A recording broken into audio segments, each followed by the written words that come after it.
It's almost April, but I'm out here in the garden.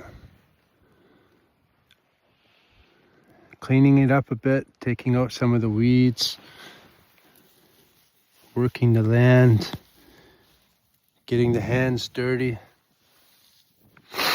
This kind of connection to nature is profound, really. You get a sense of the changing of the time without anybody telling you or a calendar to look at. You innately feel it. Years of gardening. You know when you should get out and start plying the land and fixing up the garden and tilling the soil. And this day I feel it. And that's important, that connection to nature.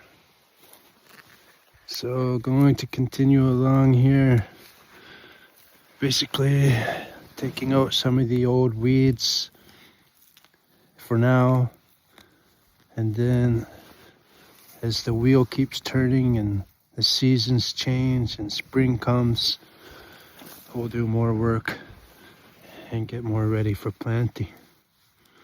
It's very important, this kind of work, for many reasons.